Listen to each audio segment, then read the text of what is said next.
Postcards is brought to you by North Point Toyota. Ring up, call in or log on. And South Australia, a brilliant brand. G'day, welcome to a very special edition of Postcards, because tonight we celebrate a significant milestone in South Australia's history, 50 years of Channel 9. See, about this time, back in 1959, NWS 9 became the first commercial TV station to go to air in our state. And so began a saga for a station and a medium which has captured the hearts and minds of South Australians ever since. Channel 9.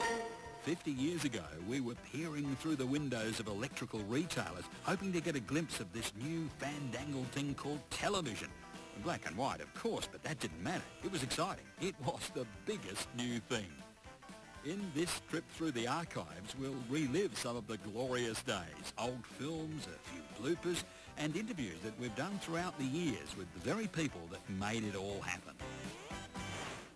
Here at Radio Rentals, which by the way has been around for about the same time as Channel 9, this is just one of several walls full of flat-screen TVs and surround sound systems and hard drive recorders and more, all part of the digital age. So we're on an incredible and ongoing journey.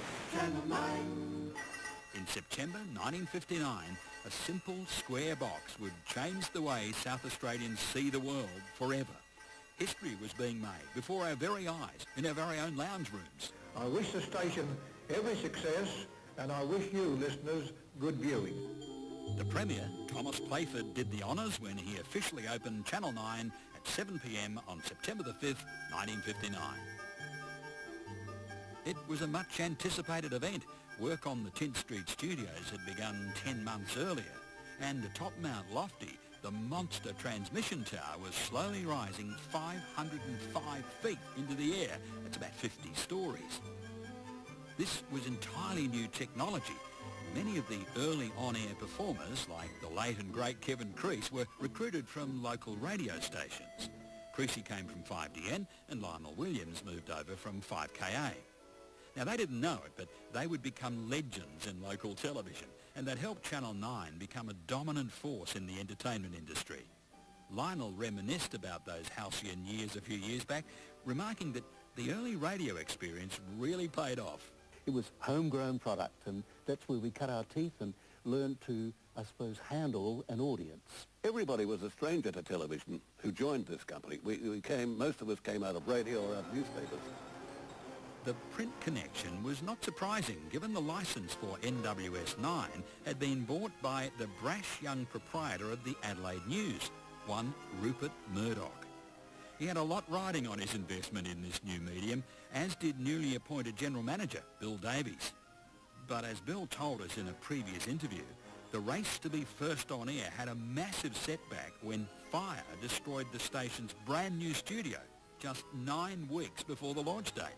Well, it was a dreaded fire, all right, but we didn't know what it was. We didn't know what had happened until 4 o'clock in the morning. When we got in here, we saw the floor, which last night looked beautiful, with lovely big, now, slices across it where the hoses had dragged right through it, like the marks of an angry serpent going through. So the floor looked like a scene on the moon. It was a dreadful mess. Despite the disaster, Channel 9 staff were still determined to be first on air. While they salvaged what they could, the deadline led to another first. A Qantas Super Constellation aircraft made a non-stop flight from London carrying a 3-ton payload of technical equipment for the new station. But the property storage area, the small news studio, and this, the main presentation studio, or Studio 1, were disaster areas. And we couldn't use it until the floor was all relaid again. So where did you go? Well, we went to the ladies' dressing room. Where else could we go? As they say, the show must go on, and it did.